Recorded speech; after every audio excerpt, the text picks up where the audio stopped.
La Sociedad Dominica de Medios de Comunicación, Sodomco, presenta A Pensar Más con Rosa María Palacios.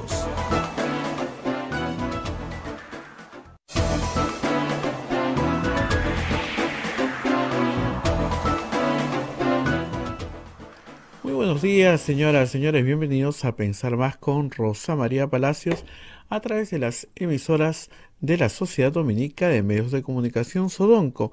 La Sociedad Dominica de Medios de Comunicación está integrada por Radio Santa Rosa en Lima, Radio Santo Domingo en Chimbote, Radio San Martín en Arequipa, Radio Cepagua en Ucayali, Radio Quillabamba en La Convención y Radio Madre de Dios en Puerto Maldonado. También se une otra red de radios amigas en Huánuco, Radio Huánuco, en Ayacucho, Radio La Voz de Ayacucho, en Puno, Radio Pública, en Ancash, Radio Moro, en Huancayo, Radio Cumbres, la radio del Arzobispado, en Satipo, Radio Milenio, en Abancay, Radio Estación Solar, en Yurimaguas, Radio Oriente, en Cajamarca, Radio Los Ángeles, en Lampa, Radio San Valentín, en Cerro de Pasco, Radio Activa, en Huanta, Radio Continental.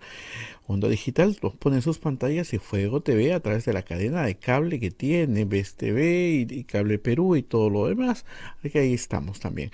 Metagua nos pone en podcast en todo el Perú y el mundo, y también nuestras plataformas móviles, el Facebook de Radio Santa Rosa, el Facebook de Radio Quillabamba, el canal de YouTube de Radio Santa Rosa y también nuestra página web www.radiosantarosa.com.pe.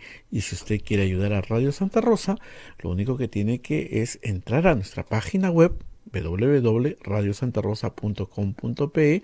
Hay un recuadro que dice PayPal y allí puede hacer su donativo.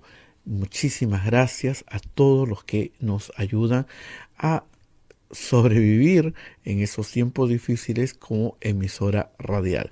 Y también para los que tienen y usan las billeteras electrónicas, pueden acercar su teléfono y captar el QR, que es para las personas adultas esas rayitas que aparecen ahí en pantalla.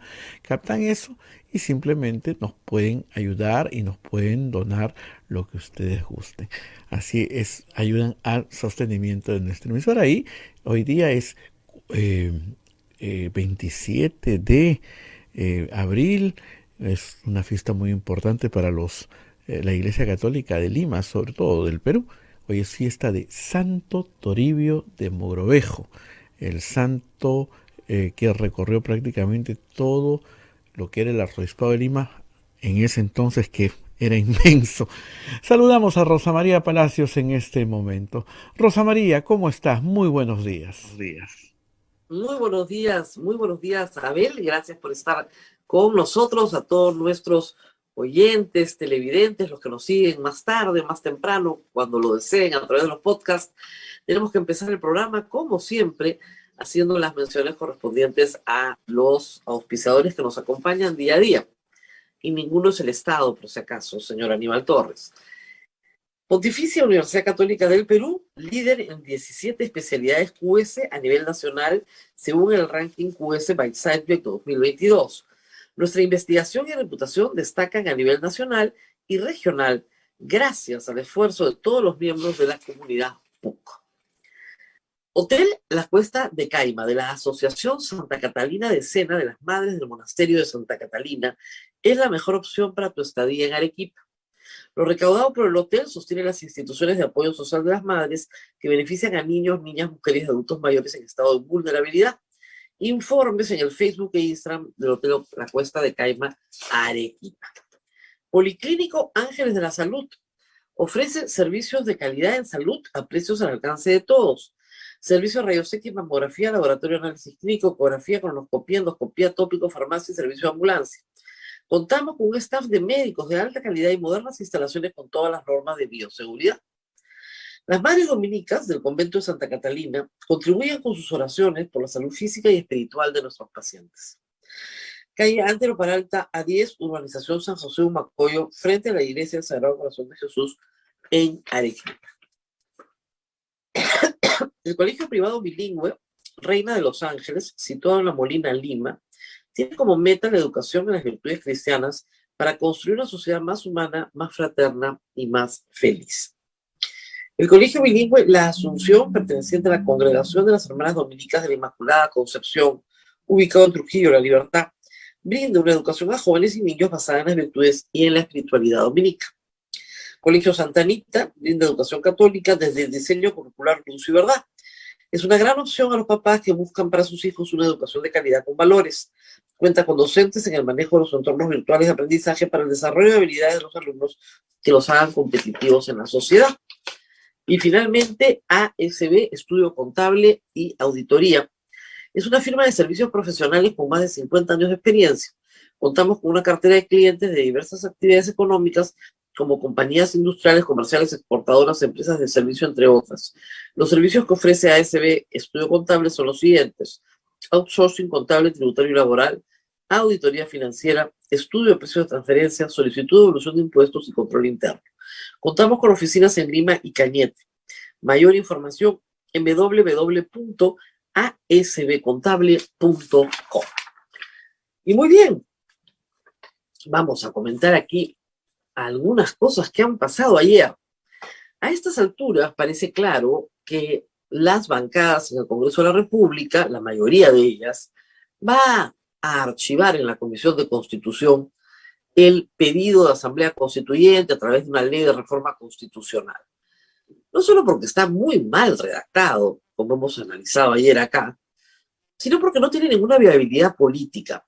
Hoy día se incluye en el Diario del Comercio una encuesta realizada entre el 22 y el 24 de abril a nivel nacional sobre las prioridades que espera la población tenga el gobierno respecto de la vida de los peruanos, la prosperidad de los peruanos.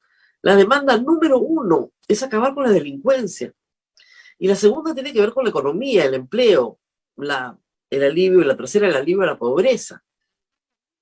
Solo un 7, y en algunos casos 8% de los peruanos, a nivel nacional, considera que una asamblea constituyente es una prioridad. Lo cual, debo decir, dice mucho de la madurez de la sociedad peruana, porque creo que al fin entendieron que el texto de una constitución no cambia la vida de la gente. Es bueno que esté en el texto de una constitución la protección de nuestros derechos fundamentales, por supuesto. ¿Puede una constitución garantizarnos por sí sola la prestación de esos servicios que enuncia? No. Se necesita gestión. ¿Gestión de qué? Del Ejecutivo, que es el llamado a ejecutar esos servicios. Eso es lo que se necesita en primer lugar. Entonces, ¿qué servicio demanda hoy sobre cualquier otro servicio a la población? El servicio sobre el cual el Estado tiene el monopolio absoluto, que es el servicio de vivir en una sociedad segura. El monopolio de la fuerza se lo concedemos a las Fuerzas Armadas y a la Policía Nacional. Los particulares no nos agarramos a tiros con los delincuentes. Hay sí vigilancia privada en el Perú, pero no persecución del delito. La persecución del delito está en manos del sector público, de la Policía Nacional y luego, por supuesto, del Ministerio Público y del Poder Judicial. Es ahí donde hay que incidir. Eso es lo que la población reclama como prioridad número 1. Y la segunda tiene que ver con la economía, obviamente. Más empleo, preocupación constante por la inflación, preocupación por el alza de los precios de muchísimas cosas, sobre todo las básicas. En este momento la gente más pobre del Perú soporta una inflación de 10%, mucho más alta que la de los sectores más ricos, porque su consumo de productos básicos importados es mucho más alto. Entonces, esas son las respuestas que espera el país. Y nos distraen, pues. Miren, primero una semana con Monseñor Barreto, haciéndonos creer que el presidente tiene intención de ir al acuerdo nacional. Mentira. Y luego insultándolo, diciéndole miserable. Al señor Max Hernández, un prestigioso psiquiatra y psicoanalista peruano, no le han pedido ni disculpas. El señor Aníbal Torres ha salido gritando en televisión: estos son sirvientes de la ultraderecha, están con la ultraderecha. Todo lo cual es mentira. Y a Monseñor Barreto le han dicho miserable, y no han pedido ni perdón. Y yo reitero una vez más, Monseñor Barreto no fue a tocar la puerta del Palacio de Gobierno, lo llamaron y asistió, como asiste un sacerdote, a darle la extremaunción a un difunto o a alguien que está a punto de morir. Fue a hacerles un favor. Entonces, usted, político que me escucha, no se acerque al Palacio de Gobierno a hacerles un favor, pues ya sabe cuál es la respuesta. Este gobierno agoniza, y yo creo que estamos asistiendo al final.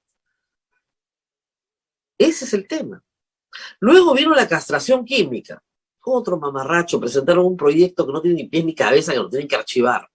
Luego vino la Asamblea Constituyente. ¿Qué va a venir esta semana? No sé. Cada día tiene su sabor, ya ni siquiera tienes el sabor de la semana, sino el sabor del día. Y en el medio, 3 grupos, los mejor organizados, digamos, yo diría que hasta 2 más que se podrían añadir, tratando de sacar ventaja. Por un lado, los transportistas, sobre todo los informales, sí están muy golpeados por el aumento del precio de la gasolina, eso no hay duda. Pero vaya que han sacado ventaja, ¿no? Segundo, los agricultores, que es a los que peor les ha ido, porque no han conseguido nada. ¿Qué necesita un agricultor? Crédito, fertilizantes, semillas, apoyo técnico, transporte, distribución de un precio razonable para su cosecha. De nada de eso se ha hablado. Y sobre todo, en este momento, y lo repito todos los días, solucionar el problema de los fertilizantes, que es un problema gravísimo. Y luego están la minería del cobre. Porque si ustedes se fijan, las protestas graves están en la minería del cobre, Cuajone y Las Bambas. ¿Por qué? Porque el precio del cobre está volando. Ya hay una población movilizada que cree que se lanza sobre la gallina de los huevos de oro a desplumarla, a ver si la mata. Casi 2 meses parado Cuajone. La cantidad de dinero que ha perdido el fisco peruano y la región Moquegua. Y ahora Las Bambas. Un grupo de personas invadiendo el Tajo, poniendo carpas al pie del Tajo. ¿Y saben qué es lo que están pidiendo, entre otras cosas? Movilidad escolar para que los niños vayan al colegio y 2 profesores. Y eso le cuesta al Perú en exportaciones casi 10 millones de soles, perdón, 10 millones de dólares al día en exportaciones. Y no es que la mina no pueda sentarse a seguir dando cositas, porque todo el día hay que darles cositas. Que el puestito de trabajo, que el caminito, que la escuelita, todos los días le succionan algo, ¿no? Bueno, sí puede, pero no puede pues, discutir con las personas sentadas en medio del asiento minero. Salgan y conversamos. No vamos a salir porque es nuestra tierra. No es tu tierra, ya la vendiste, eres un usurpador. La usurpación es delito. Al Estado no le importa. ¿Ustedes creen que, perdón, al gobierno no le importa? Al Estado sí, pero al gobierno no le importa perder esa cantidad de dinero. No les importa, les da exactamente lo mismo. Entonces pueden dilatar esto meses, con los precios del cobre volando. Y hay otros 2 sectores donde también hay problemas, pero esos problemas sí se quieren silenciar. Uno es el Braem, una situación seria porque no se está erradicando. Y son probablemente la base de apoyo de Perú Libre, la no erradicación de hoja de coca. Y por supuesto la minería ilegal que ha invadido la pampa y aquí no pasa nada. No pasa nada. La minería ilegal destruye todo a su paso, pero no pasa nada.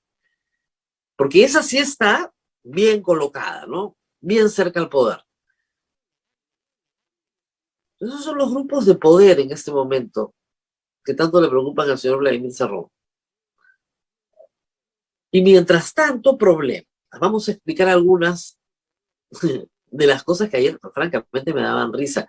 Ayer el presidente de la República se reúne para recibir credenciales de embajadores y les habla de que vengan a invertir al Perú, que este es un país muy seguro. Luego con la boca abierta así. ¿No se da cuenta? ¿No tiene una conexión con la realidad? Seguro, el Estado peruano está desconociendo contratos. Y no solamente los está desconociendo, está anunciando que quiere una asamblea constituyente para desconocerlos. El señor primer ministro miente descaradamente, pero miente. Dice que hay un monopolio, por ejemplo, lo dijo anteayer, un monopolio de los grifos.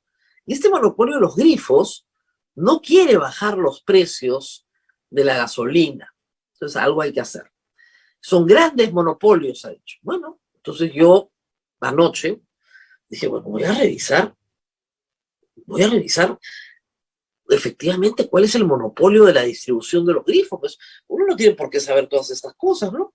Entonces entré a la página de la Asociación de Grifos y Estaciones de Servicio del Perú, porque hay una asociación que asocia a los grifos. Y la página es bien interesante. ¿Ustedes saben cuántas estaciones de grifo hay en el Perú? Más de 4.700 estaciones de servicio, grifos y estaciones de servicio, ¿ok? 4.700. Muy bien. Y luego revisé acá cuál es la distribución de la participación, pues, de estos supuestos monopolios. Y es bien interesante. Ustedes saben, a ver, estoy abriendo acá en la infografía que me presentan acá. ¿Ustedes saben cuántos grifos independientes hay en el Perú? Lo que se llama bandera blanca. 45% del mercado. O sea, es una persona que es propietaria de un grifo. 45% del mercado. ¿Dónde está el monopolio, señor ministro? Ni siquiera tiene las cifras. ¿Ok? Exactamente son 4.683 estaciones de servicio. Como les decía, 4.700 casi. Pero eso no considera además 620 estaciones rurales y 136 grifos flotantes, que esos están en la selva peruana. ¿Ok? La asociación señala que las estaciones bandera blanca, que no pertenecen a ninguna cadena de estaciones, suman el 45% del mercado. Ahí está su monopolio. Primax es la que sigue. Y luego Repsol, y luego ¿quién creen? Petroperú. Petroperú. Tanto le preocupa el monopolio, ahí tienen al Estado funcionando, pero en proporciones muchísimo menores. Déjenme mirar acá, cada vez que trato de abrir la infografía se me corre, vamos a hacerlo de otra manera. El problema es que no están dando cifras reales. El señor Torres está mintiéndole al país y no pasa absolutamente nada. Claro que no van a bajar el precio, pero no porque sean parte de un monopolio. No, porque ese costo se lo van a trasladar al consumidor. ¿Y por qué se lo van a trasladar al consumidor? Porque no están seguros en un mercado repleto de incertidumbre si el precio va a seguir subiendo, porque lo fijan internacionalmente la parte central del producto, un commodity. Y nadie se va a tirar para abajo y van a aguantar por el momento donde están. Pueden bajar un poquito. Y el impuesto selectivo al consumo no es la parte central del producto. Todo el mundo le dijo al gobierno, bajará un sol, bajará 0,50 centavos, no va a bajar más. Y nada, pues ellos tienen que salir a gritar, no baja porque hay un monopolio. Entonces, ¿pero cuál monopolio? Mira, acá lo tengo mejor. Muy bien. Primax tiene, el 16.38% de todos los grifos del Perú. O sea, 16% no es pues oligopolio. ¿Ok? Ni siquiera, mucho menos monopolio. Repsol tiene 12.58% del mercado de grifos en el Perú. Seguido por Petroperú tiene un poquito más, que tiene 14.52. Eso es. Y luego vienen otros más chiquititos, como Terpel, como hay varios, pero que sí tienen 1.35, menos de 2% del mercado. ¿Ok? Más chiquitos.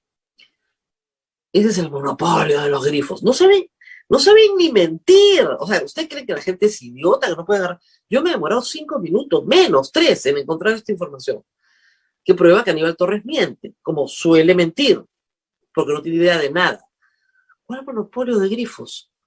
¿Cuál monopolio de grifos? El 45% son de propietario particular, bandera blanca.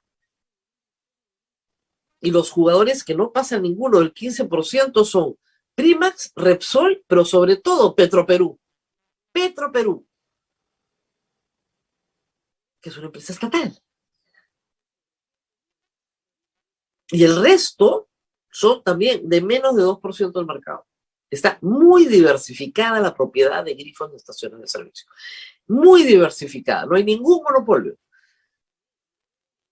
Este es el primer ministro que habla cuando el presidente dice, por favor, que vengan las inversiones al Perú.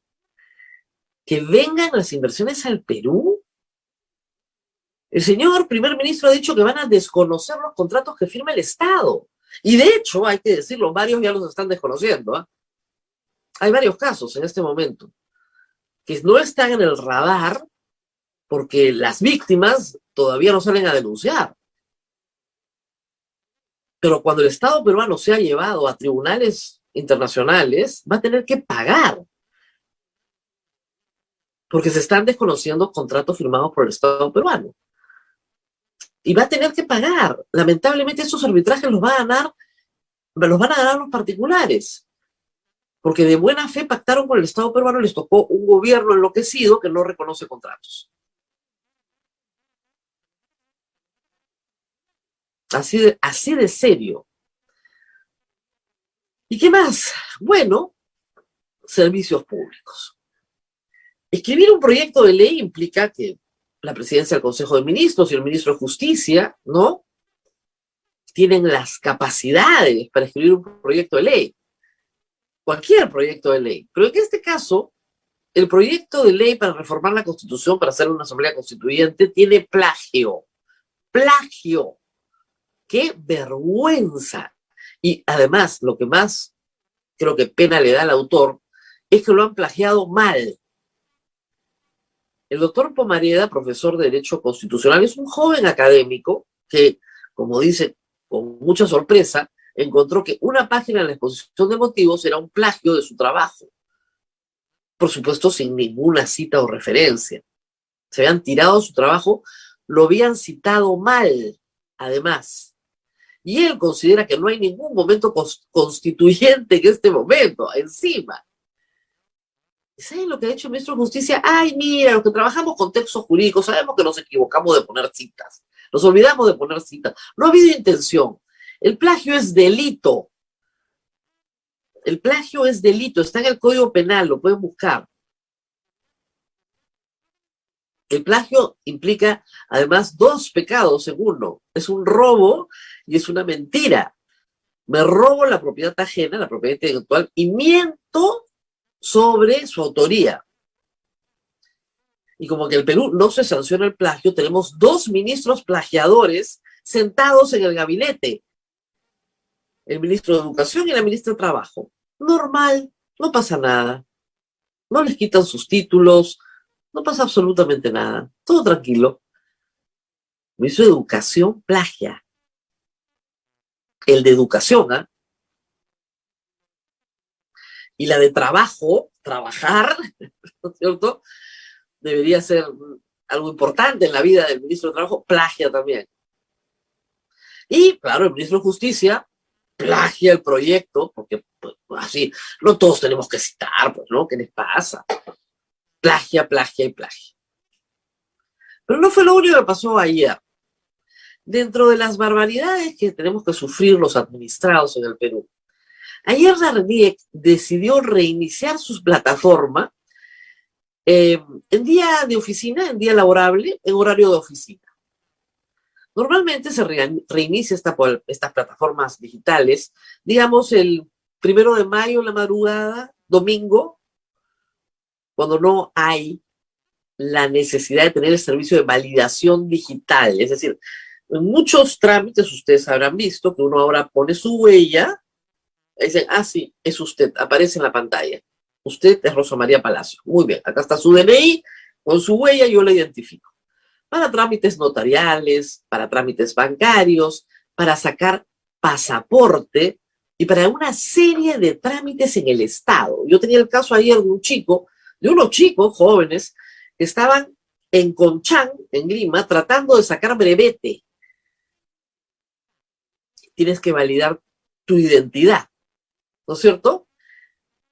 Habían sacado su cita con mucha anticipación. Es difícil conseguir estos espacios. Chao. No hay validación, lo sentimos. La gente en pasaportes, lo sentimos. En la notaría, podría regresar un poquito porque no tenemos sistema. Y esto ha durado 6 horas. Algo que funcionaba, la RENIEC funcionaba perfectamente antes de la pandemia. En encuestas era calificada como la entidad que mejor operaba en el Estado peruano. De ahí viene Dina Boluarte, pues. Funcionaba bien. Premios de Ciudadanos al Día, de competencias nacionales sobre mejor atención al público. Estupendo. ¿Y ahora qué pasó? Ya tenían problemas hace mucho tiempo. ¿Qué pasó? No, ayer no se podía sacar DNI, obviamente. No se podía sacar pasaporte, no se podía dar un examen de brevete, no se podía ir a un notario, no se podía cambiar un cheque. Todo lo que implicara validar con mi huella digital mi identidad durante 6 horas estuvo parado.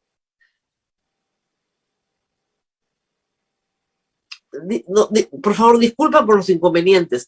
Yo tengo la sensación de que estamos en 1988, 89 en el Perú. Era igualito, nada funcionaba. Pero ¿saben cuál es la diferencia? Que no teníamos el recuerdo de que hubiera funcionado bien. Ahora sí tenemos el recuerdo. Sacar un brevete era fácil, hasta hace 2 años. Sacar un pasaporte demoraba 2 horas. ¿Qué pasó? ¿Qué pasó? Y para añadir agua al caldo, me pasaron ayer, y lo quiero compartir acá con ustedes, lo que dice el reglamento de sanciones a las entidades prestadoras de servicios de salud. La SUNAS, ¿ok?, tiene un reglamento sancionador.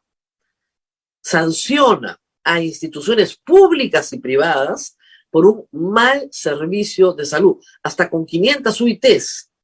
Normalmente también incluye no solamente la amonestación, suspensión, sino el cierre del establecimiento.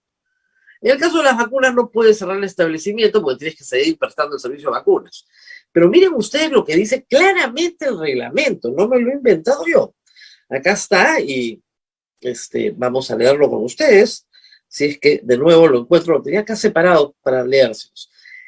Dice el reglamento lo siguiente, ¿ya?, para que nadie se sorprenda. En el decreto supremo, anoten los que están interesados, 031-214 SA, reglamento de infracción y sanciones de, perdón, no es una, es su salud, ¿ok? Reglamento de infracción y sanciones de su salud. Anexo 3-B, infracciones referidas a la seguridad del paciente. Infracciones muy graves. ¿Qué dice? 11. Muerte o lesión grave de un paciente asociada con errores en la medicación.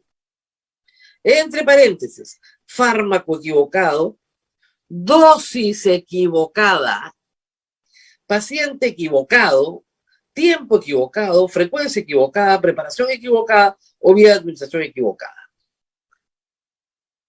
Dosis equivocada. Esto es sancionable en el reglamento de infracción y sanciones de su salud. ¿Qué está haciendo el presidente o el gerente de su salud? Cualquier cosa, menos aplicar el reglamento. 500 UITs al Ministerio de Salud, mínimo. Y una investigación para ver el tamaño del daño. De nuevo, no se sabe hasta el momento cuántas vacunas mal dosificadas han aplicado. decían 200.000, después resulta que eran 100.000, ayer hablaban de 140.000. Ojo, hay que decirlo, los vacunatorios hoy están vacíos y están botando vacunas vencidas porque nadie se las quiere poner. Eso es gestión. Eso es gestión, señores. Eso es lo que el gobierno no nos da. Y les he puesto 3 ejemplos rapidísimos. Salud pública, trámites de todo tipo, RENIEC sin plataforma. Así, al toque. Mentiras del señor ministro presidente del Consejo de Ministros. Ejemplos de incompetencia administrativa se están sumando y sumando y sumando todos los días. Y vamos, creo yo, pronto, todo depende del Congreso, a una salida constitucional que sea realmente constitucional. No a la invocación de una vacancia por incapacidad moral que no es aplicable en este momento. La única forma de salir de esto es con un Congreso que acepte recortar su mandato. Y de esa manera, de paso, recuperar el poquísimo prestigio que tiene hoy el Congreso. Porque, ¿por qué está desprestigiado el Congreso hoy? Porque lo que observa la población es que trabajan de la mano del Ejecutivo, que no fiscalizan nada, que todo esto que estamos sufriendo no lo detienen, que no usan las herramientas que les da la Constitución porque se mueren de miedo de que los disuelvan. Cuando deberían asumir que lo mejor que pueden hacer para todos es morir matando. Y se van todos. Con nuevas reglas. Muy bien. Vamos a detenernos acá, porque esta mañana tengo la visita de un gran abogado constitucionalista, no cualquiera, y vamos a hablar de Constitución, de este libro del cual yo les hablo casi todos los días. Vamos a estar con Samuel Abad en un momentito, vamos a la pausa y regresamos con él. Vamos a la pausa, Rosa María, agradeciendo a ASB Estudio Contable y Auditoría, una firma de servicios profesionales con más de 50 años de experiencia. Contamos con una cartera de clientes de diversas actividades económicas, como compañías industriales, comerciales, exportadoras, empresas de servicio, entre otros. Los servicios que ofrece ASB Estudio Contable son los siguientes: outsourcing contable, tributario y laboral, auditoría financiera, estudio de precio de transferencia, solicitud de devolución de impuestos y control interno. Contamos con oficinas en Lima y Cañete. Mayor información, asbcontable.com es la página web. Puede entrar usted y tener toda la información. Pausa y retornamos. Sodomco, Sociedad Dominica de Medios de Comunicación.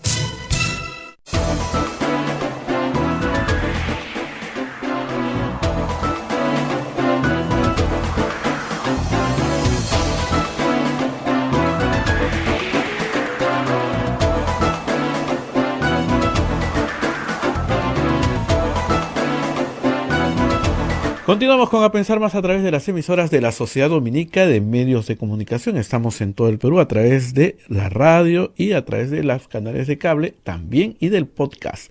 Vamos a continuar. Está ya Rosa María Palacios con nuestro invitado, el doctor Samuel Abad. Adelante, Rosa María. Pero antes tengo también un pequeño comercial. Nos han solicitado invitarlos a esta obra de teatro.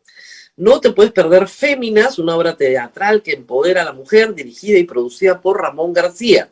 Los esperamos este y todos los viernes a las 8 p.m. en el Teatro Barranco, Avenida Grau 701, protagonizada por Karim Morris. Puedes comprar tus entradas a través de Joinus o la boletería del teatro. Apoyemos la reactivación del Teatro Nacional.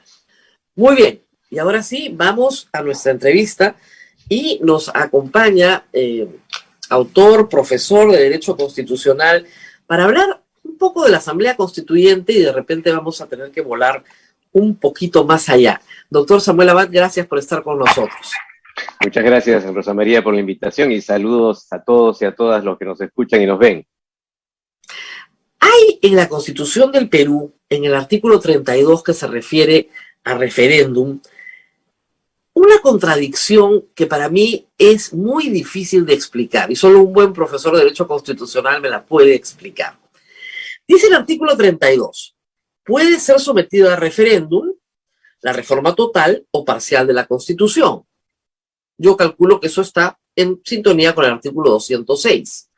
Pero luego dice en el último párrafo ese artículo lo que no puede someterse a referéndum.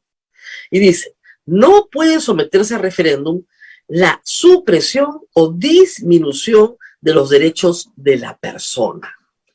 Entonces, si yo, digamos, discuto en una asamblea constituyente la reforma total de la Constitución y discuto de alguna manera la supresión o disminución de los derechos de la persona, yo no podría llevar ese texto a un referéndum. ¿Me equivoco o no? No, en absoluto. La idea de un referéndum es que no es una potestad absoluta. El referéndum está pensado en la Constitución como un derecho de la ciudadanía.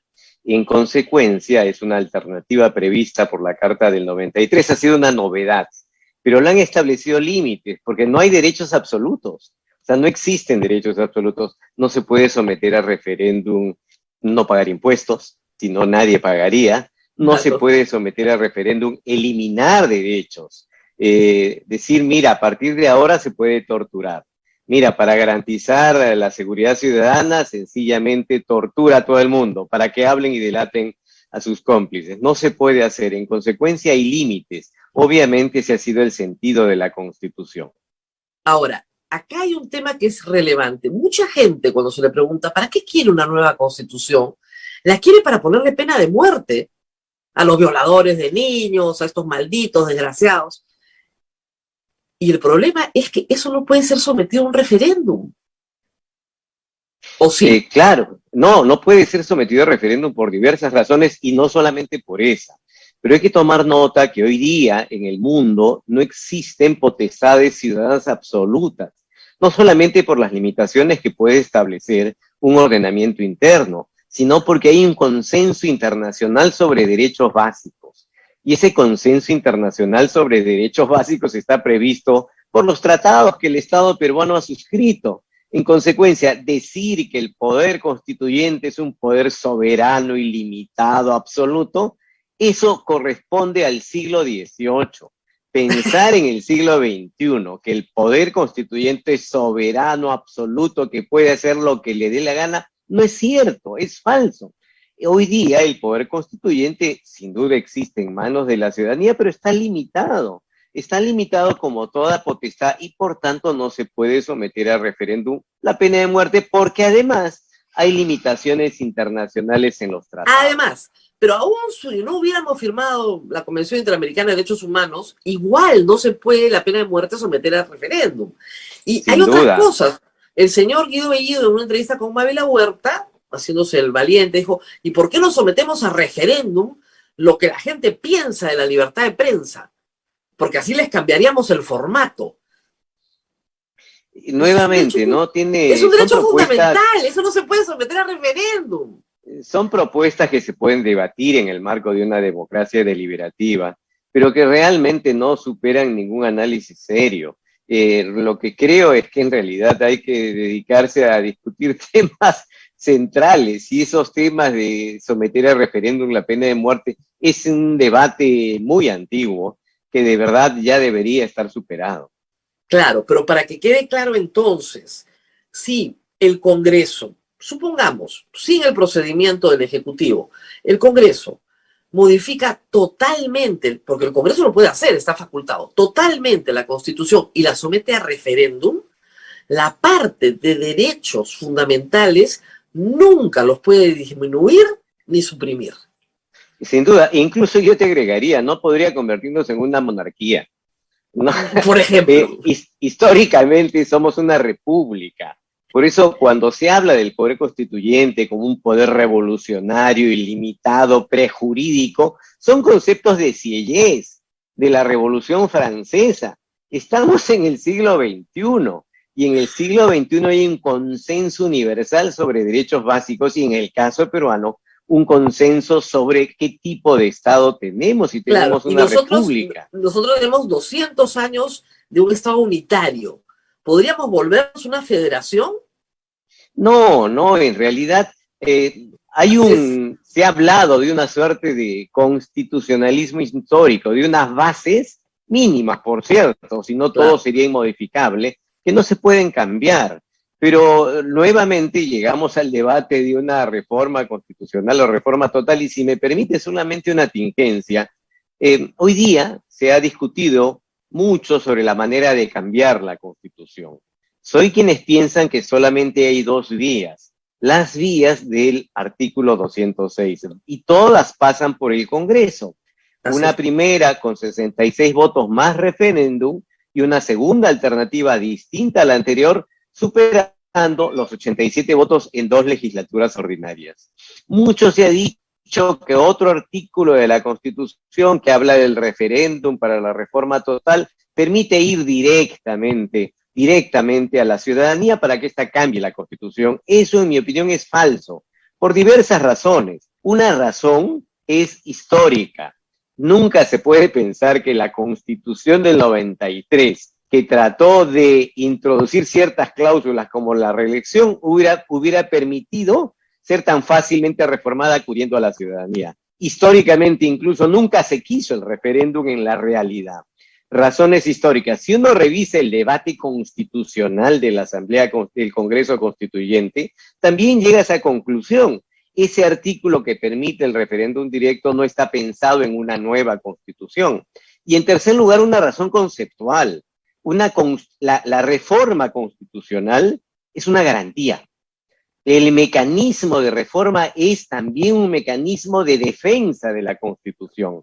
Por eso es que se exige un procedimiento especial, si no se podría cambiar por cualquier ley, y por eso es que existen mayorías determinadas. En consecuencia, toda constitución moderna, toda constitución, si no tiene un procedimiento rígido de reforma constitucional, no es constitución, es cualquier cosa menos constitución. Por tanto, yo no puedo llegar a si me permite, yo no puedo llegar a una interpretación que me flexibilice de tal manera la reforma constitucional que basta un número de firmas y una votación ciudadana para cambiar toda la Constitución. No puedo llegar a esa interpretación, rompe con el esquema de rigidez constitucional. Toda reforma constitucional tiene que estar claramente establecida en la misma norma y no generar interpretaciones discutibles que al final terminan facilitando un cambio constitucional por vías diferentes. O sea, ni siquiera una interpretación del sentido de lo que significa una reforma constitucional permitiría esa lectura aislada del artículo 32, diciendo, basta que la ciudadanía diga, quiero asamblea constituyente y cambio la Constitución. No, el proyecto presentado por el Ejecutivo es peor. Basta que el presidente convoque una asamblea constituyente. Basta. Bueno, dice que después pasa por el Congreso la iniciativa. Ya no se entiende nada de ese artículo, pues está escrito con los pies, pero cada presidente convocaría una asamblea constituyente a su medida. Sería un disparate. Pero bueno, está el proyecto ahí. ¿Quisiera usted dedicarle algo de tiempo a este proyecto o mejor ya no, porque ya dijimos todo? No, sin duda. Yo creo que es un proyecto, y así lo hemos calificado, como un proyecto que nace con un defecto de fábrica. Ese defecto de fábrica con el que nace el proyecto es que por un lado tiene una cláusula para incorporar una nueva vía para el cambio constitucional, que es la Asamblea Constituyente. Uno puede estar de acuerdo o en desacuerdo, pero es una posibilidad si se sigue el camino de la reforma. Hasta ahí no hay problema. El problema es, como siempre, en las disposiciones transitorias o especiales. ¿Por qué? Porque ahí le pone fecha.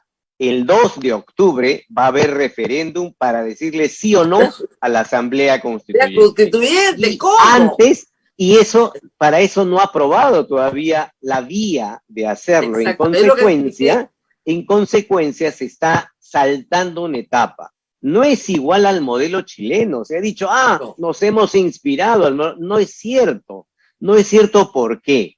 Porque en Chile primero se reformó la Constitución con una ley en diciembre del 2019, se reformó la Constitución para permitir el camino. La Constitución de Pinochet jamás iba a contemplar esta alternativa, se reformó la Constitución por ley y luego que se reformó, ya habían reglas claras que permitían la Asamblea, recién se convoca. Y luego que se convoca, recién viene el plebiscito. Claro. Y luego de eso, claro, son etapas que aquí se pretenden quemar en un solo día. Claro, el 2 de octubre se quema todo, y eso realmente no se puede hacer. Una reforma en serio, si hubieran querido hacerles primera etapa, reformamos la Constitución, como ocurrió en Chile, o como pasa en Colombia, como existe en Bolivia, en Venezuela. Uno puede estar en desacuerdo o de acuerdo, pero es una vía.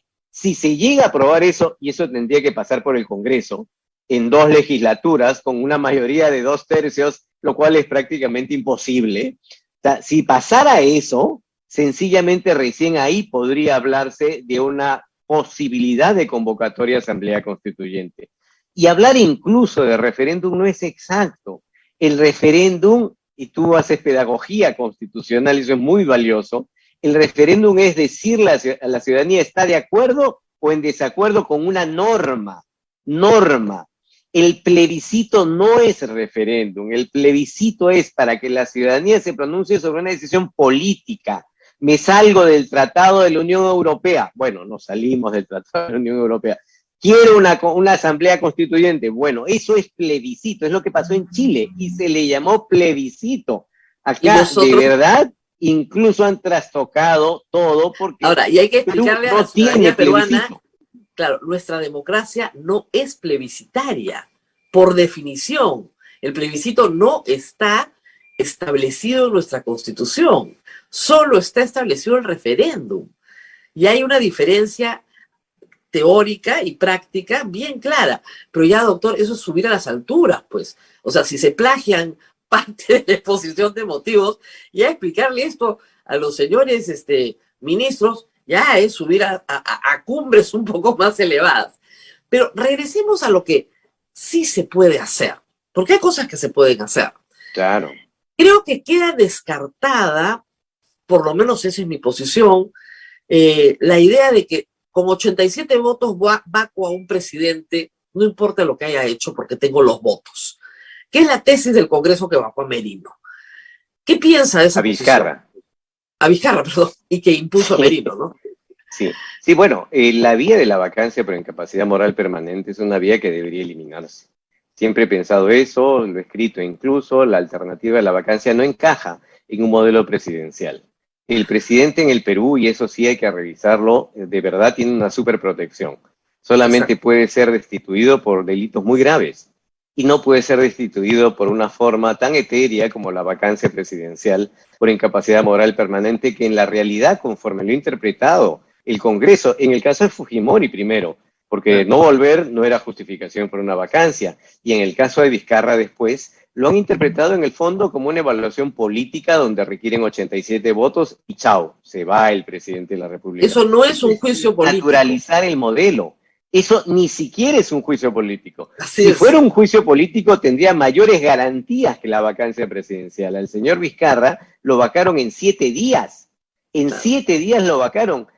Un juicio político implica que primero pase por la subcomisión de acusaciones constitucionales, luego la comisión permanente y luego el pleno. 2 meses. 2 meses. Acá de verdad se ha desnaturalizado. Lo que creo que habría que revisar, y creo que coincidimos, es eliminar la vacancia, incrementar los supuestos que permiten la responsabilidad presidencial durante su mandato. No puede ser que una democracia no permite investigar a un presidente por corrupción. Eso es inconcebible. Eso es inconcebible. Ahora, esto implica la modificación del artículo 117.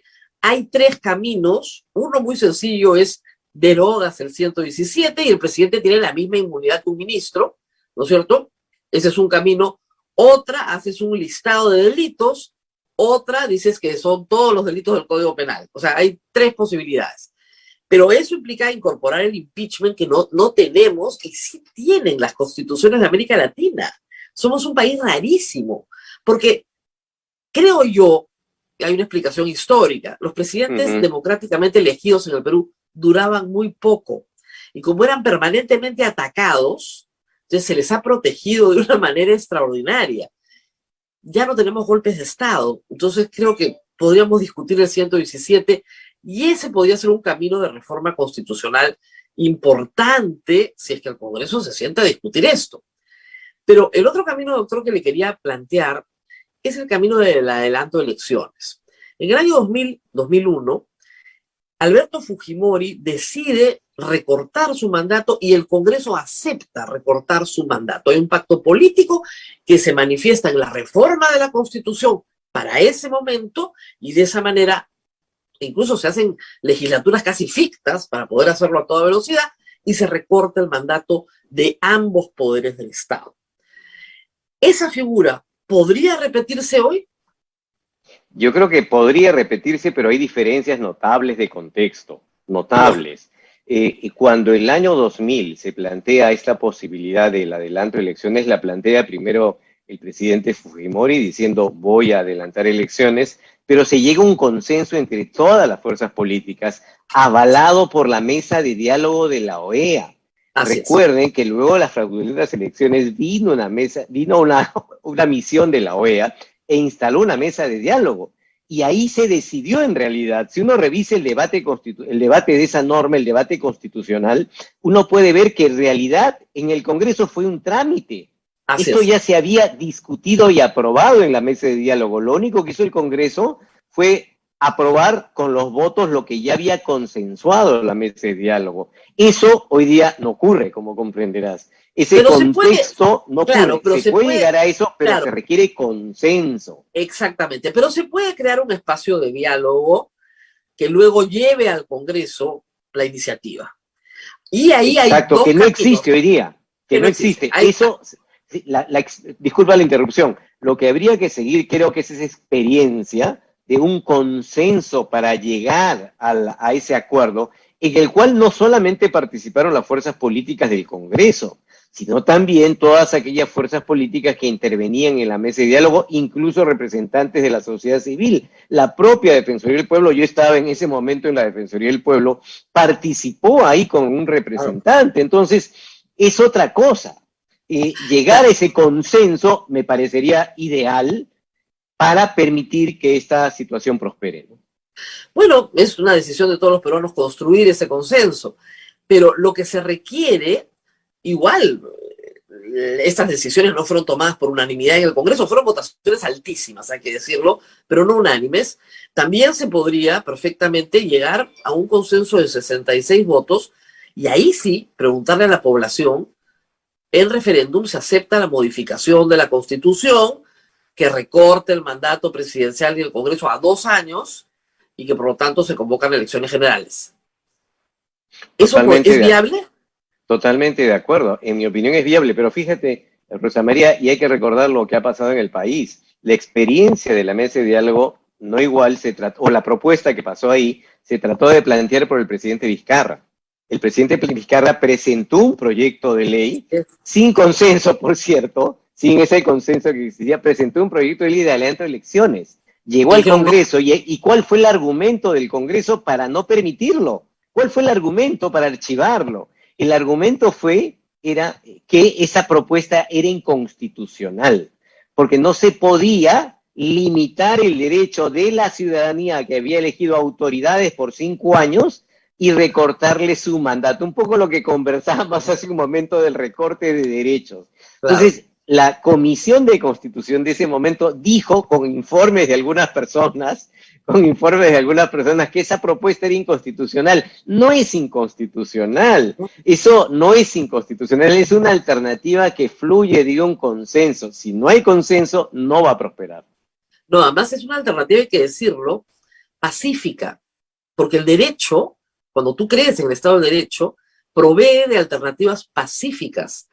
Las otras alternativas son violentas, son un golpe de Estado, una sonada popular, muertos, heridos, destrucción. Ese es el problema que el Perú enfrenta hoy. Si el derecho no provee de válvulas pacíficas de escape, solamente, y ahí está el peso de nuestra historia, lamentablemente, todo el siglo XIX y el siglo XX termina en violencia. Entonces, eso hay que tenerlo bien claro. El derecho no provee soluciones violentas, provee soluciones pacíficas. Y esta es una solución pacífica. Ahora, muchas personas dicen, doctor, sí, la verdad que esto no da más, una salida pacífica es esta, pero si elegimos con las mismas reglas, vamos a tener el mismo resultado. Y se necesita un paquete de reformas, ¿no es cierto?, que acompañen la mejora institucional de los dos poderes y su relación. Una es introducir la bicameralidad, que yo sé que usted está a favor, toda la academia en el Perú está a favor de la necesidad de un Senado que pueda hacer un balance y una correcta revisión constitucional de las normas, que hoy día hace el Consejo de Ministros y el TC. Eso tendría que venir en un paquete, ¿no es cierto? O sea, aprobamos, ¿no es cierto?, irnos, pero también sometemos a la ciudadanía estos elementos que son parte central de una reforma constitucional. Además de la bicameralidad, ¿qué otras cosas podrían estar sobre la mesa? Varios temas, en realidad. Primero, determinar cómo se eligen los representantes, algunas reglas básicas. Por ejemplo, hoy día los congresistas no pueden ser reelectos.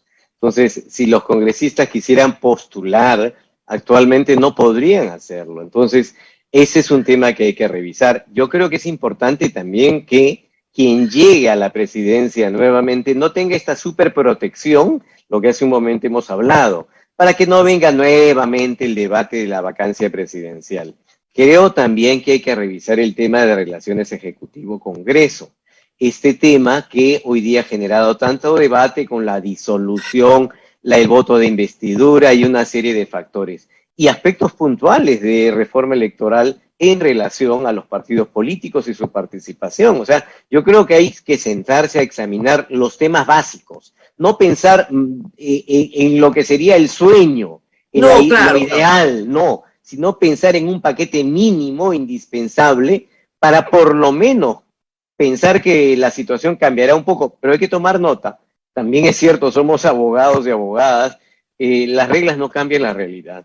No, o sea, si no tenemos partidos, agrupaciones que postulen, personas que lleguen, de verdad, por mejores reglas que tengas, no vas a cambiar la realidad. Hay que también tocar en cuenta la situación de las agrupaciones políticas. Pero hay que decir algo, las reglas sí ayudan.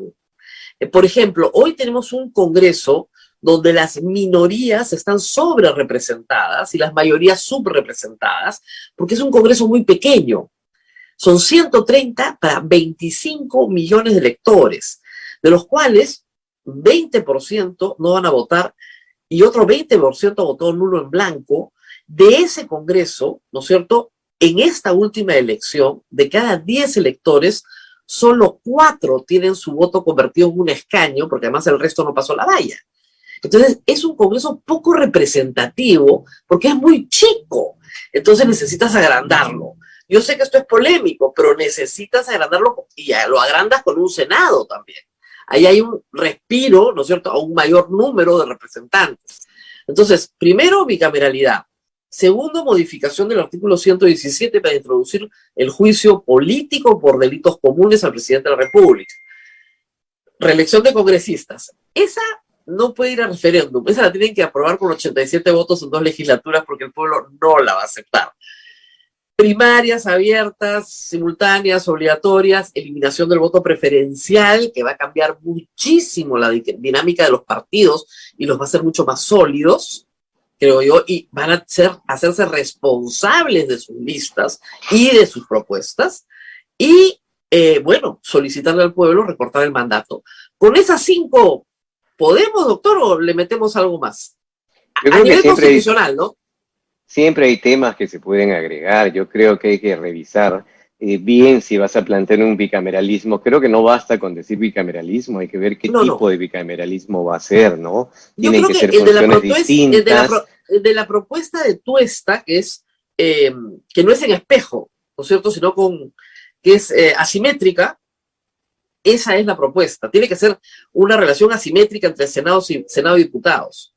Claro, pero también en esa propuesta se planteaba mantener la disolución del Congreso, hablar de renovación por mitades. Entonces, eso sí, yo la renovación creo, por mitades hay que meterla de todas maneras. Yo creo que hay que ver el tema de manera integral, porque, por ejemplo, no tiene mucha coherencia plantear renovación por mitades y permitir la disolución del Congreso. Claro. porque de Eliminamos la verdad disolución del Congreso. o sea, yo creo que hay que sentarse a discutir. Es un poco difícil tratar de dar una receta integral de los cambios, pero creo que sin duda los cambios van por ese camino, pero no solamente son cambios constitucionales, son cambios legales.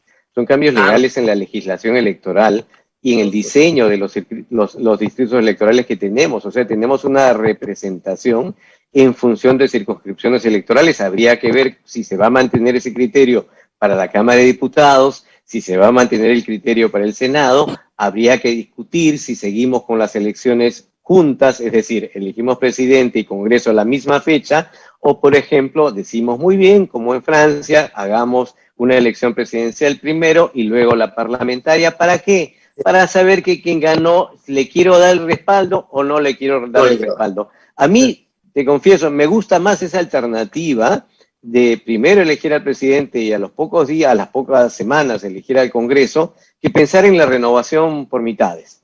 Me parece que esto te daría una posibilidad de pensar en efecto, ya vamos a tener un Congreso que se va a saber quién va a liderar en El problema, pero en fin, son alternativas porque la los renovación por partidos- mitades ha existido, ¿ah? Ha existido en la historia peruana, ha existido durante mucho tiempo, desde la Constitución de 1823. O sea, no es novedad la renovación por mitades. Pero ¿cuándo la Pedro Planas, abandonamos? me acuerdo, Pedro Planas, me acuerdo, era un crítico de la renovación por mitades o por tercios. Víctor Andrés Belaúnde cuestionaba la renovación por mitades. O sea, no es que no haya existido, ha existido, se ha dejado de lado porque no funcionaba. Claro, pero en fin. yo pensaría en algo diferente, con partidos políticos más sólidos, por supuesto, ¿no? Que es lo siguiente, o sea, históricamente, en el Perú del siglo XX y ahora el siglo XXI, cuando el presidente de la República no tiene mayoría o no puede formarla, su gobierno termina cayendo muchas veces violentamente. Entonces tenemos Bustamante y Rivero, Belaúnde en el 68, Alberto Fujimori en el 92, PPK en el 2018, Vizcarra en el 2020. Es decir, no pueden formar una mayoría, ni siquiera precaria. No pueden, entonces cae. ¿Qué podemos hacer para que eso no termine en la caída del presidente? Podemos establecer que a la mitad del mandato, con reelección parlamentaria, todo el Congreso se renueva. Con reelección. Entonces ahí sí, tú le das al que te gusta y está, se queda, y el otro se va. Eso obliga al Congreso a tener una conducta muchísimo más disciplinada respecto al Estado de Derecho, respecto a la obstrucción o a la cooperación con el gobierno. Pero todo el Congreso se renueva con reelección. No la renovación de la mitad o el tercio, no. Todo el Congreso. ¿Qué es lo que está proponiendo Adriana Tudela en un proyecto que ya ha sido presentado? Que tiene esa lógica, ahí sí castigo o premio, porque yo estoy completamente de acuerdo con usted que las elecciones de Parlamento tienen que hacerse en la segunda vuelta, en una fecha posterior. El problema es que los partidos jamás van a aceptar eso, porque sienten que sus posibilidades disminuyen si es que su candidato no está en segunda vuelta. Entonces, que tenderíamos muy rápidamente al bipartidismo. Entonces, no lo van a aguantar, y creo que por esa razón no es viable políticamente, porque usted es abogado, yo también, nos toca decir lo que creemos que debe ser, otra cosa es lo que puede hacer. Pero de esta forma se podría establecer un sistema en el cual esa válvula de escape existe. Entonces, por ejemplo, hoy día yo puedo estar muy molesta con el Congreso y con el presidente, me parece un pésimo gobierno, muy bien, pero sé que el próximo año hay elecciones de Congreso.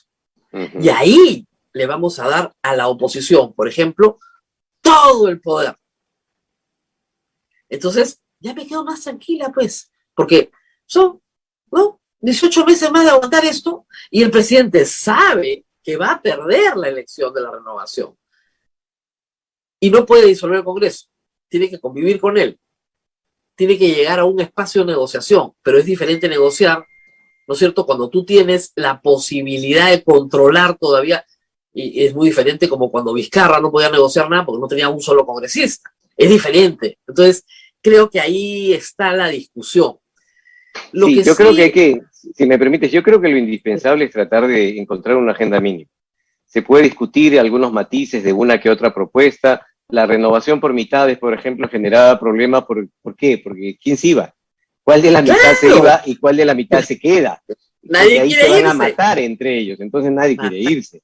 Entonces, Sí. no hay propuesta perfecta, no hay solución perfecta. Este ejercicio de ingeniería constitucional tiene que tratar de ajustarse a una realidad como la nuestra, y por eso creo que lo indispensable es tener una agenda mínima, y lo más importante es, creo yo, el consenso, pero a la vez reconociendo que hay que encontrar mecanismos que permitan fortalecer las agrupaciones políticas. Si no tenemos agrupaciones políticas que capten a mejores personas, sencillamente cualquier reforma institucional que hagamos va a terminar con esas mismas personas. Entonces hay que lograr hacer atractivo ingresar a una agrupación política para que las personas ingresen sin ningún interés distinto al bien común, que es lo que debería guiar el interés de participar en la vida pública. Pero estamos viendo que ese interés del bien común no está presente en las agrupaciones políticas. Tú y yo somos profesores en la universidad y tú sabes que la mayoría no quiere ingresar a una agrupación política. ¿Por qué? Porque está muy desprestigiada. Entonces hay que lograr, y eso es lo más difícil en mi opinión, hacer atractivas estas agrupaciones políticas para gente con interés en el servicio público puede ingresar a ellas. El problema es que la mayoría de las personas que se inscriben en un partido político en el Perú normalmente se inscriben en el partido que acaba de ganar las elecciones, porque de esa manera puede obtener un puesto de trabajo. ¿Ya? Sí. Yo no discuto que la gente quiera ganarse la vida, pero esa es básicamente la motivación. Puestos de trabajo. Y lo otro es, obviamente, estar en el ejercicio del poder. Y el ejercicio del poder es muy sabroso para mucha gente, más allá de obtener o no dinero, es eso, es estar en el ejercicio del poder. Pero la idea de una plataforma común, de un conjunto de ideas comunes que nos convocan para hacer la realidad y hacer un país mejor por el bien común de todos, sin obtener nada a cambio, ya es casi una idea romántica. Y la gente no la acepta. Y es una revolución. Y es una revolución eso. Eso es una revolución. Te vas a recibir nada. Que vas a poner tu trabajo voluntario. ¡Wow! Y no voy a recibir nada. ¿Y por qué vamos a hacer esto? Para tener un país mejor. No, eso es imposible. Hay todavía gente, por supuesto, que tiene esa bondad y lo hace, ¿no? Pero la gran mayoría no. Ese es el problema.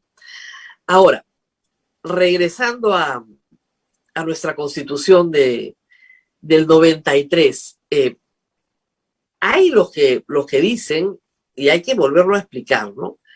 Que el problema es el capítulo económico. El problema es el capítulo económico. Usted escucha a Vladimir Cerrón, a Verónica Mendoza. Algunos sí la han leído, otros no. Verónica Mendoza a mí me dijo que el derecho a la educación no estaba en la Constitución. Y yo estaba absolutamente sorprendida. En la entrevista la han pasado muchas veces. Decía, sí está. Al final quedamos en que sí estaba, pero no le gustaba la redacción. Ya, pues, pero por supuesto que está. Y el derecho a la salud también. Y el derecho a la vida también. Muy bien. Todo eso está en la Constitución. El problema es que es muy poco conocida. Y sobre ella se dicen cosas falsas. Por ejemplo, que la Constitución promueve el monopolio. Eso es falso. Pero, no sé, doctor, ¿no hemos defendido y explicado bien la Constitución a la población que se pueden decir tantas falsedades? Bueno, históricamente esto ha ocurrido. Lamentablemente en el Perú hemos tenido 12 constituciones, pero no hemos tenido una cultura constitucional y en el fondo una cultura democrática. Claro. No tenemos, ya no es un tema jurídico, es un tema cultural. La ciudadanía la adquiere a los 18 años, vota porque tiene que votar, el voto es obligatorio, pero no hay una conciencia constitucional y esto depende de muchos factores. Y eso contribuye a que no haya un conocimiento de la Constitución. O sea, que una candidata no conozca ciertas normas de la Constitución es gravísimo. O sea, una candidata y un candidato debería conocer la Constitución, y esto pasa en sectores de derecha o en sectores de izquierda. Lo hemos visto cuando hay declaraciones públicas sobre esos aspectos puntuales. Que un ciudadano no la conozca, bueno, en fin, pero un funcionario público no puede desconocer la Constitución.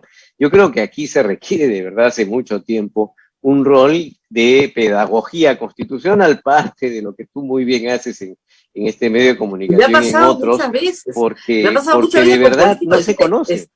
Le dices, señor, no se puede. ¿Por qué no se va a poder someter a referéndum un tributo? Porque está prohibido por la Constitución. No se puede. Pena de muerte, no se puede. Castración química, no se puede. Es prácticamente derecho a la vida y derecho a la salud, tiene que ser voluntario, en fin. Eso es simplemente conocer lo que dice la norma. Y a mí me vive sorprendiendo que nadie se tome la molestia de leerla. Y a veces de entenderla bien. Porque Además, a veces se lee bien, claro, y se entiende mal, como ha pasado con este proyecto que presenta el Ejecutivo, que contiene, en nuestra opinión, un defecto de fábrica, ¿no? Ahora, hay otro defecto de fábrica que también quiero anotar porque tiene que ver con la solidez de los partidos políticos. Estamos diciendo que necesitamos, miren, no hay democracia sin partidos políticos. Ya, estos son pésimos, bueno, mejorémoslo, ¿no? Pero no puedes tirar el agua con el niño adentro, pues necesitas mejorarlos, ya. ¿Y qué propone el Congreso? Perdón, ¿qué propone el Ejecutivo? Una asamblea constituyente donde los partidos políticos están disminuidos. Y donde yo, Rosa María Palacios, individuo, quiero ser constituyente, entonces me eligen. O lo que es peor, la creación de estamentos cerrados. Es decir, si yo soy indígena, no puedo votar por un afroperuano. Y soy un afroperuano, no puedo votar por un indígena. ¿Dónde está la igualdad ante la ley que me garantiza la Constitución? Es mi derecho votar por quien yo quiera. No por un número de personas dentro de mi estamento, colocándome una etiqueta en el pecho de que yo solo soy eso y solo puedo elegir a esos. Eso no es lo que ha propuesto Chile, ojo, ¿ah? O sea, esa no es la Asamblea Constituyente de Chile. Dicen, es igualita a la China. No. Pero sí, obviamente se ha inspirado, es parecida, pero los partidos políticos tienen una razón de ser y en el artículo 35 de la Constitución se dice claramente que ellos, los partidos, movimientos y alianzas, forman la voluntad popular. No dice otra cosa. Entonces, ¿cómo entender esto? Porque suena bien, ¿no? Vamos a deshacerlo de los partidos políticos. ¿Qué responder ante esta propuesta del Ejecutivo?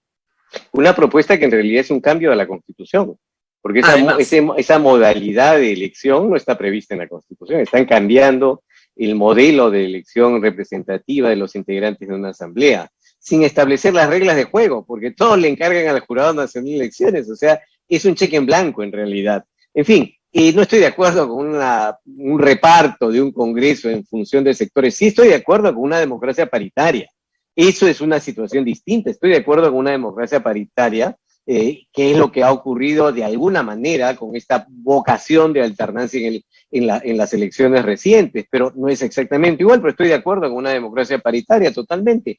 Lo que no estoy de acuerdo es con el reparto de cuotas en función de porcentajes que ni siquiera se sabe cuál es su lógica.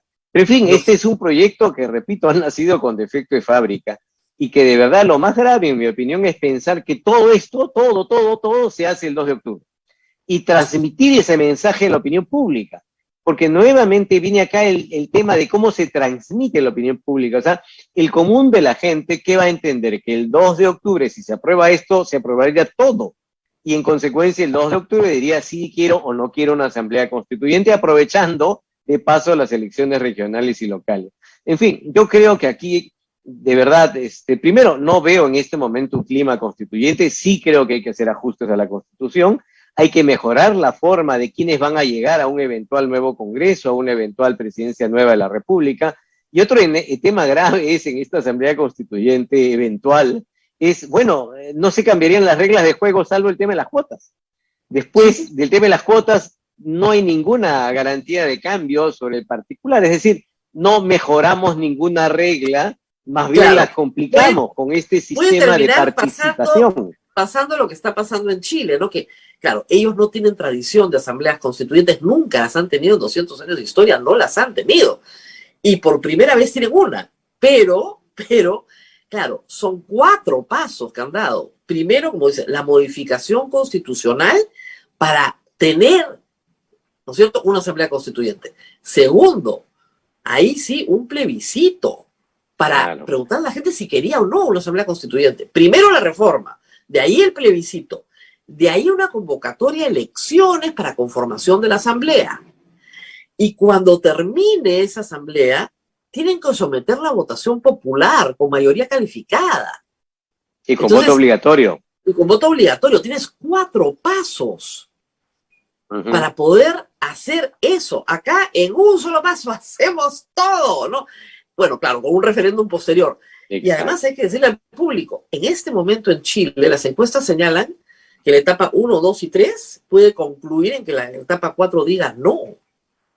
Porque no es lo que esperaba la población de la convención. Entonces, esa posibilidad también, y continúa vigente la Constitución que está. Entonces, eso también es un asunto muy complejo de explicar, es un proceso largo, que en el caso de Chile ya está en 2 gobiernos, 2019, 2020, 2021, 2022, y probablemente, no sé, bueno, está fijada la fecha del referéndum en septiembre de este año, son 4 años para hacer eso. Entonces, no es tan sencillo como te mando un proyecto y ya está. Sin embargo, nuestro proyecto de adelanto de elecciones, ese sí es más sencillo. Muy bien. Sí, pero además, si me permite solamente una frase, la Constitución no es la causa de todos los problemas, ni la solución de todos los males. No es la causa de todos los problemas la Constitución, ni la solución de todos los males. Tú empezaste hablando de la gestión a partir de ejemplos. Ahí hay uno de los problemas centrales del gobierno y de un país, no solamente el gobierno nacional, regional y local. Por eso, de verdad, pensar que la Constitución, una nueva Constitución, va a solucionar todos los problemas del país, de verdad es pecar de ingenuo, ¿no? No, y además para quien está preocupado porque no están los derechos incorporados, miren ustedes, en el 2017 el gobierno de Antumala peleó durísimo para incorporar el derecho al agua en la Constitución. Está muy bien, está muy bien, todos tenemos derecho al agua. ¿Usted tiene más agua? No. ¿Y por qué no tiene más agua? Porque es un problema de gestión, no es un problema de la Constitución. Y además, para que todos estén tranquilos, la Constitución tiene un artículo que dice que los derechos enumerados en ella, ¿no es cierto?, no son los únicos, ¿ok? Artículo 3, famosísimo artículo 3. La enumeración de los derechos establecidos en este capítulo no excluye los demás que la Constitución garantiza, ni otros de naturaleza análoga, ¿no es cierto?, o que se funden en la dignidad del hombre, o en los principios de soberanía del pueblo, del Estado Democrático de Derecho y de la forma republicana de gobierno. Yo tengo, por ejemplo, derecho a dormir, porque si no duermo, me muero. Las personas no duermen una semana, se caen muertas, ¿no es cierto? ¿Está el derecho al sueño en la Constitución?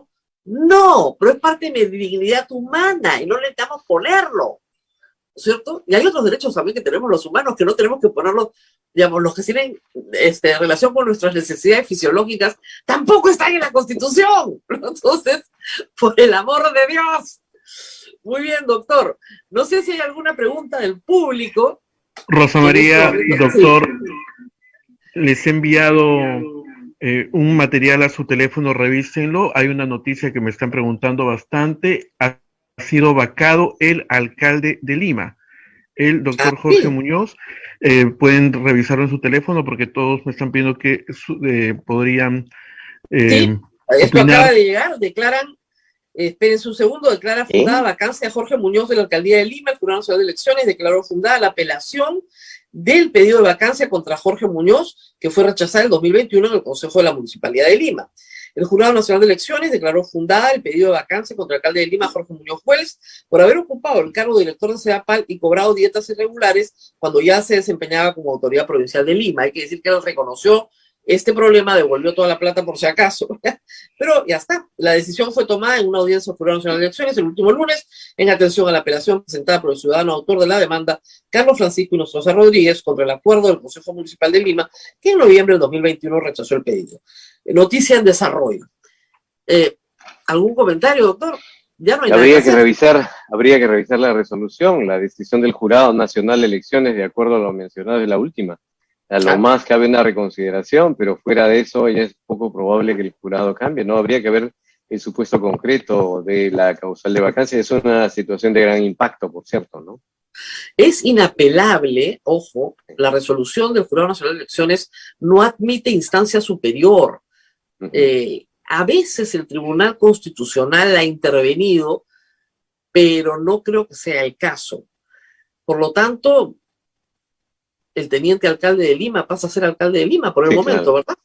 Esa en sería efecto, lo reemplaza su teniente alcalde.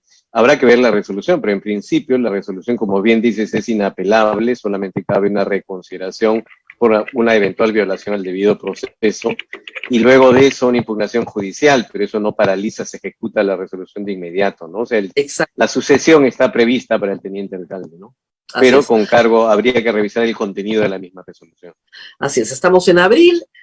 Por si acaso el alcalde Muñoz iba a dejar el mandato en diciembre de este año, implica un recorte de su mandato de unos 8 meses o 7 meses, pero de todas maneras, como estamos diciendo acá, la noticia está en desarrollo, vamos a ver qué otras acciones hay. Es inapelable, se puede ir al Tribunal Constitucional, pero no creo que en 8 meses pueda resolver el Tribunal Constitucional esta apelación, que como dice bien, no deja sin efecto lo acordado por el Jurado Nacional de Elecciones.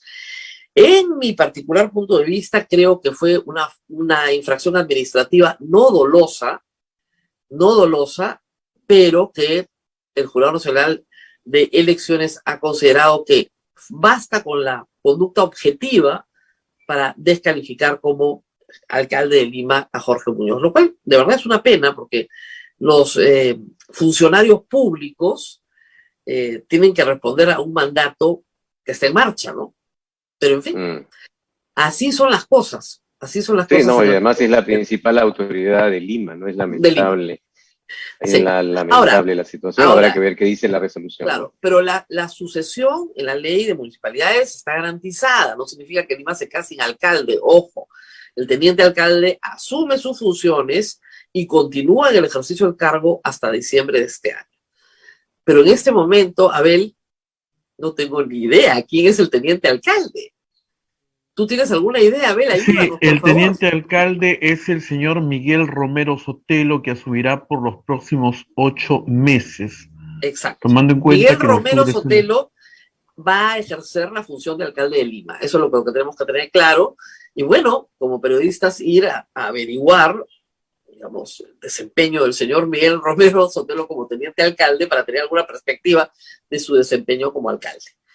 Muy bien, muchísimas gracias a Samuel Abad por haber estado con nosotros. El doctor Abad es un experto en Derecho Constitucional y por supuesto sigue enseñando en la Universidad Católica, ¿verdad?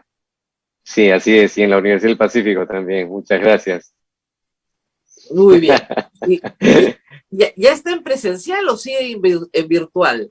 Todavía todo sigue en virtual. Lamentablemente, yo creo que el próximo semestre ya estaremos en presencial para tratar de conocer a los propios estudiantes que uno no ha conocido en 2 años. 2 años y medio van a ser que no les hemos visto las caras. Exacto. 5 semestres. Y eso impacta mucho. Impacta mucho en todos los sistemas, si me permites, en el sistema de justicia, por ejemplo, ya que se hablaba de impugnación, es tremendo, ¿no? Antes la justicia era difícil y ahora es más difícil, porque la posibilidad de contar con una entrevista judicial es imposible. Y en este país, si no tienes entrevistas con los jueces en el marco de la ley, obviamente, claro, tus procesos son muy lentos y ahora son doblemente lentos. Yo creo que la virtualidad ha ayudado mucho al sistema de justicia, pero también ha presentado varios defectos, como esta suerte de inmediación o cercanía con los jueces para poder lograr que las situaciones avancen, particularmente en procesos de tutela de derechos humanos, como el habeas corpus, por ejemplo. Y el amparo, doctor. Yo tengo un amparo que tiene 8 años, un famosísimo amparo que hemos ganado en primera instancia, llega a la segunda instancia y lo declaran nulo todo lo actual, lo mandan a primera instancia por un tema formal. Es que el otro lado tiene buenos abogados, pues, saben hacer esas cosas. Es el problema de las situaciones absurdas en los procesos, si me permites, lamentable, en procesos de tutela de derechos, las nulidades tienen que ser absolutamente excepcionales. Claro. Absolutamente. Pero acá, lamentablemente, se acogen pedidos de nulidad que no tienen ningún sentido y que podrían subsanarse. Porque estás hablando de tutela judicial efectiva, lo que buscas es solución rápida. Y este tipo de ejemplos como el que ha pasado en tu caso o en otros...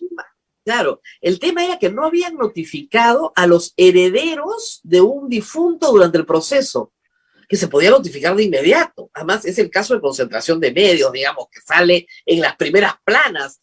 informados están, ¿no? Entonces, podría haberse subsanado de inmediato, pero no. De nuevo, y recién Sí, claro. los han citado para informe oral, recién.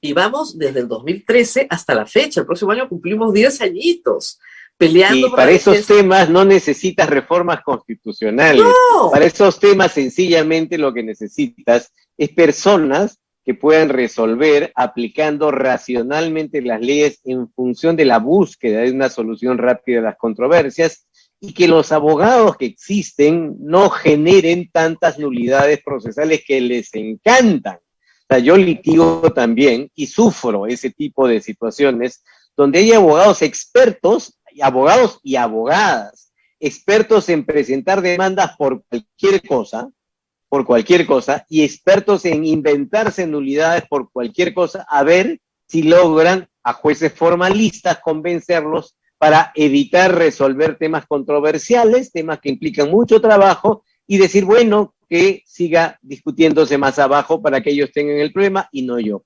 Eso lamentablemente existe y sería además ideal que algún día cambie. es muy divertido porque todas las partes sabemos, en el fondo de nuestra alma, que nosotros tenemos razón y que vamos a ganar. Y la vamos a ganar en la Corte Interamericana de Derechos Humanos de todas maneras. Pero hay que tener paciencia, paciencia oriental. Muy bien, Sí. doctor Muchas Samuel Abad, gracias. gracias por haber estado con nosotros esta mañana, muy claro todo, muy claro. Y con ustedes nos reencontramos el día de mañana también, seguimos hablando de la Constitución, todos los días si quieren. Muy bien, Muchas gracias, hasta luego. Así es. Chao. gracias. Muchísimas gracias al doctor Samuel Abad, y la noticia, como te puedes imaginar, Rosa María, desde hace media hora ha convulsionado Lima, ¿no? Y bueno, te he enviado ahorita el número de resolución que tiene el Jurado Nacional de Elecciones sobre la vacancia a la autoridad municipal.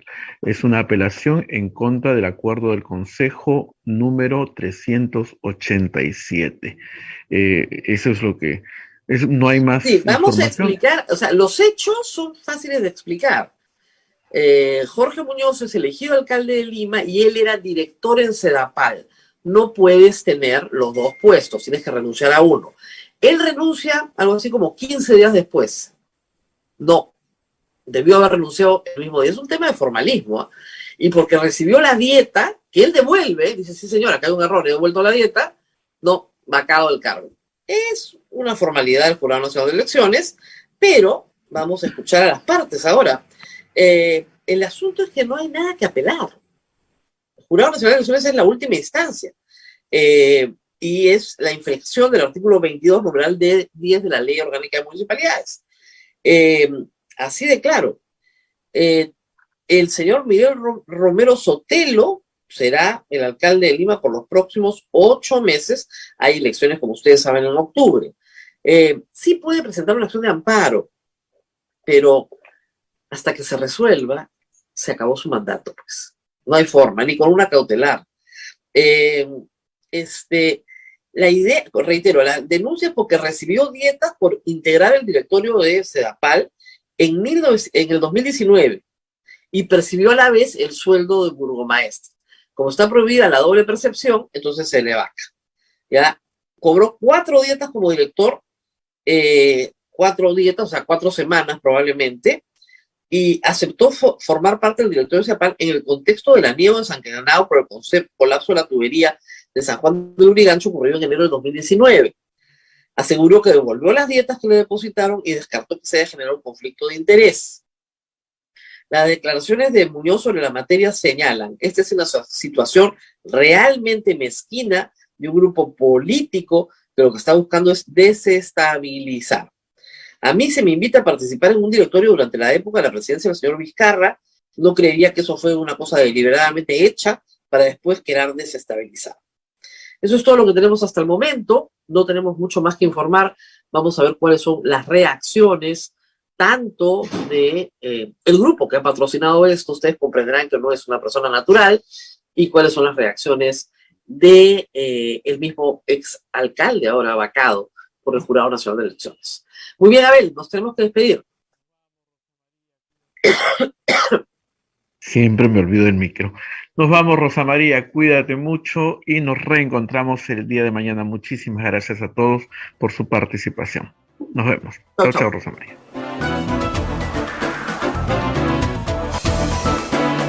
Hasta aquí, A Pensar Más con Rosa María Palacios. Este programa fue producido por la Sociedad Dominica de Medios de Comunicación, Sodomco.